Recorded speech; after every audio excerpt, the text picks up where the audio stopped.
Optibotimus with another video review. And thanks to the folks over at Sideshow Collectibles, today we'll be taking a look at the brand new Sideshow Star Wars S.T.A.P. and Battle Droid. And as you can see, this is a fairly large box that, honestly, I hate doing large box reviews because it's just so ridiculously big. It's so hard to show everything. I mean, I could take my camera and move it all the way back here and there. Now you have the whole thing. But I also hate when I get this showing and that showing. It bugs me. It doesn't look as professional, and I'm one of those kind of people. So, what are you gonna do? But there's the whole box. But this thing is absolutely impressive. I mean, like I said, the box is very nice. You come around here to the side, you got a nice image of the Battle Droid itself. You come around here to the other side, you got another image.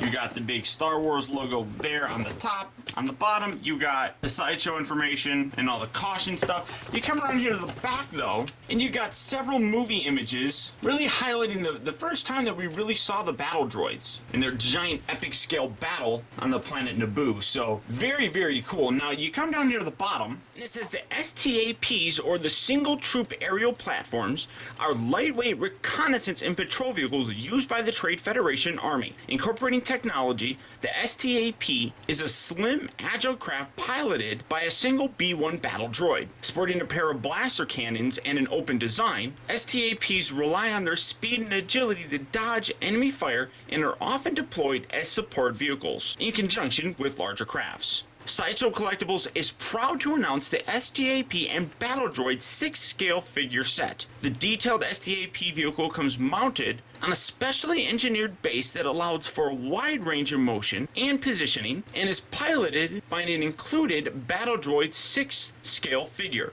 Measuring approximately 14 inches tall, the STAP and Battle Droid 6-scale figure set makes an outstanding addition to any Star Wars collection. Well, is that true? I'll be the judge of that. So there we see the image of it, and the packaging on here, very nice, very large like I said. But that's about it for the packaging, so let's get this guy open and see how cool he actually is. Alright guys, so here we have the Battle Droid and the STAP opened up and out of its packaging. And this is pretty much how you get it out of the packaging. This is a more condensed version of him. He's all kind of squatted and very reminiscent of how we actually first saw the Battle Droids in Episode 1, where they're released on the battlefields of Naboo in a huge, giant troop cargo kind of thing, where there's tons of them kind of strapped in and they just release them and they drop a whole bunch of them on the ground. I absolutely love how you can recreate that with this particular figure. It's absolutely fantastic. He also does come with this backpack, and as you can see, the antenna actually do extend, so you do get a longer antenna sort of with it. I know it's a little bit harder to see with my white background, but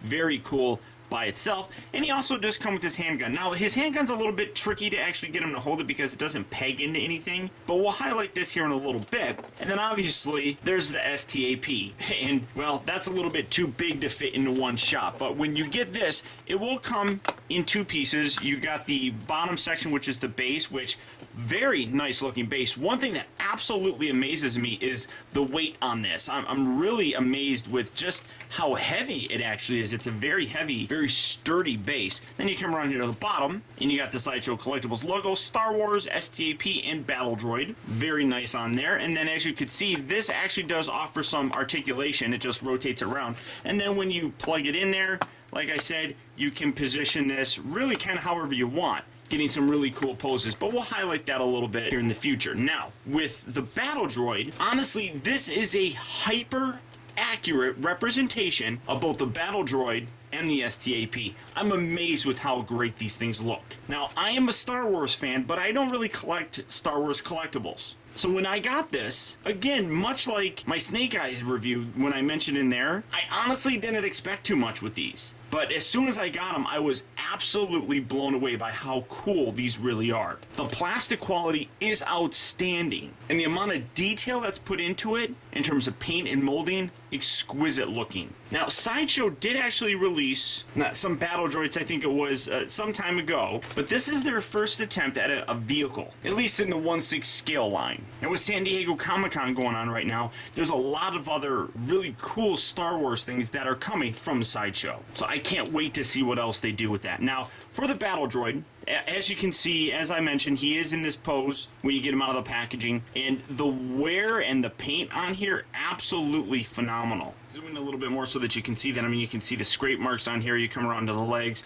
you got a nice wash of silver paint on here. Simply stunning. He does have magnets on the bottom. At least I think these are magnets, or maybe these are just the metal bits. There's actually magnets on the pedals for the S.T.A.P. But like I said, I'll get into that in a little bit. So, I mean, the detail on here is absolutely something I did not expect. And then all you have to do to really get them to stand is just unfold them. So just unposition or unpeg these. Well, they're not even pegged in, but I used his thumb to kind of hook around there just to kind of hold his legs together. So we're just going to extend those out, and then you just, well, there's his head. You just stand him up like so, and I'm trying to recreate how they did it in the movie itself, and I'm not doing a very good job, but there you have him fully extended on his legs. And then for the head, you just pull this up as well, extend that up, kind of position the arms, and here you have the battle droid. And I mean, again, absolutely amazing, and it really is surprising just how big he gets. And then his backpack, you got two little pegs right here,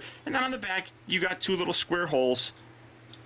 Well, you know what I mean. And then you just put that in there like so, peg it in, and here you have him. And then, like I said, you can extend these little antenna up actually as well, just completing that look. But you're not going to be able to see it because of the white background, I know, so you're just going to have to take my word for it. But the wear and the weathering on this is absolutely amazing. The other thing is that there is every possible joint in this figure. Again, absolutely amazed at it. It really is something that I also did not really expect. Now, coming up to the top, just so you can see things a little bit better, the head will look left and right. Now, again, this is an adult collectible, so you do want to be a little bit careful when you're posing them and things of that nature. You got the left and right motion, you got the up and down motion. It is actually on two different joints here, so you actually could straighten that out a little bit further back just to make that neck joint a little bit more straight. The shoulders move in and out. I love how this little piece actually folds up to allow you to move it all the way up. So it moves all the way up like so, rotates up here at the upper part of the bicep area, moves forward and back, and it actually kind of feels like it's on a ratchet joint. You don't hear it, but when I'm moving it, it feels like it. Then you come down to the elbow, it moves forward and back, just like so. The hand really impresses me. It moves forward and back here at the wrist. It rotates. You can see the actual pin right inside there. And then the fingers also move forward and back here at the knuckle. And then the fingers here also move. The thumb itself is on a ball joint here, so you can get it to rotate. You can get it to pose really kind of however you want. It doesn't have a joint here, unfortunately, but it's not all that bad. Then he does move forward and back here at the waist, rotates a little, not a lot. You're not going to get a lot of rotation on there, but at least it can do it, which is really cool. Coming down to the legs, you can see that they move in and out, not too terribly far. And then you got this piece right here. It's a rubber piece that actually hides that joint, so it kind of creates an illusion there and allows it to stay very nice looking. So you can move it out about that far, moves forward and back. Let's see, does it rotate? It doesn't have a rotation anywhere up here, but the knees bend forward and back, and then the feet move forward and back. They're on a little bit of ball joints, not much. You're not going to get a lot of pivot from side to side because you see those little bits right there. So not a heck of a lot of articulation in the lower leg area, but all you really need for a droid to walk forward and back, I guess. And as I said, he also comes with this blast, and you can see a wonderful silver kind of metallic wash all over it. It's just very, very nice. Very awesome detail on here. Every single nook, cranny, all very nicely detailed and wonderfully painted. Now, a minor gripe that I would have is that on his backpack, there's nowhere to actually peg this on or anything like that. That's really kind of unfortunate. I wish there was some kind of a peg there where you could just stick it on there, because as we remember in the movie, and well, no, is that a little? No, that doesn't really fit anything right there. If you remember in the movie, they had this on their backpack and then they lifted it out when they were going into battle. So I really wish that they would have done that as well, but it's a minor nitpick, I suppose. Now, to get them to hold it, it is fairly tricky because, like I said, you actually have to have them actually hold it. It doesn't peg in. But the amount of articulation in the fingers really help to make that something that you can do. So just pegging that in there. And then, well, I keep saying pegging that in there, but you're not really pegging it. So don't drop them. So you do have to manipulate it a little bit, but once you get it in there, you can close that hand around, and so there I have it just kind of wedged in there, and then you can bring it around, just having them holding it, and then bring this bit around here and fix this around, bring these little finger bits up, and you can have them holding it, and it's in there. I mean, it's not falling out or anything, but it's not a very secure grip on there. But I mean, if you're just going to pose it like that, I mean, that still works perfectly fine if you ask me. One thing I will mention is that you do want to be careful, especially with the fingers, because they're a little bit thinner, and you don't want to break anything, obviously. This figure is a very, very well constructed figure. It's just obviously you don't want it to break or anything. So getting this out of here, we're going to highlight the S.T.A.P now. So get him kind of repositioned and set him off to the side. And here's the S.T.A.P. And as I said, the stand absolutely makes this thing a wonderfully posable kind of thing. You can get it really wherever you want. Also, this section here rotates up and forward and back like so that you can get a couple different poses with it. Then the foot pedals here also are in these kind of like little pistons, so you can get these positioning however you really want. But again, exquisite detail on here. I mean, you look on the turbines, nice gold coloring inside there.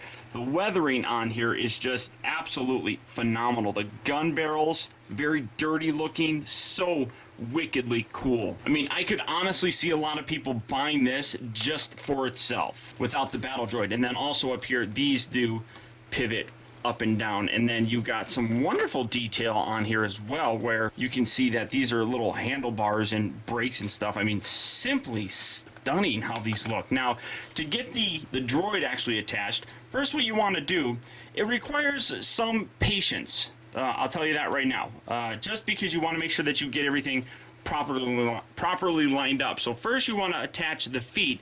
Like I said, they're magnetic, so you'll feel them sort of grab onto it, much like so, and now they're attached. Then just kind of bend the knees, bend this around, and then bring these hands up, and you're going to position these by grabbing hold of these and then fitting the fingers around the actual brake mechanism and getting them to stand. And here you have them positioned up there. I mean, absolutely wonderful. And then you can angle this, and then in doing so it brings him back a little bit more, so get that position a little bit better. A lot of the grip is actually in those little magnetic feet, so that really helps things. But you can see that is just a really very cool look. And then as big as it is, you can see it's a wonderful, wonderful piece. And it gets super tall when you have them actually floating around on there. As I said, I mean, I'm not a Star Wars collector, so a piece like this probably would never really find its place in my actual collection, but I am absolutely amazed and impressed with how this looks. It really is one of the best looking pieces that I've gotten in quite a long time. And come on, he keeps wanting to one-arm the thing, but and you definitely want to be careful with these brakes and things like that on there, because they are a thinner plastic as well, as you can see, so you do want to be careful with it. But I mean, it's very, very cool looking. Now, all said and done, the S.T.A.P and the Battle Droid is an absolutely amazing set. Outside of companies like Hot Toys, I rarely expect this amount of detail in large-scale collectibles. Everything about this set absolutely impresses me. From the build quality to the actual paint details, to the molded details, all the way to the actual price, this thing is an absolute win.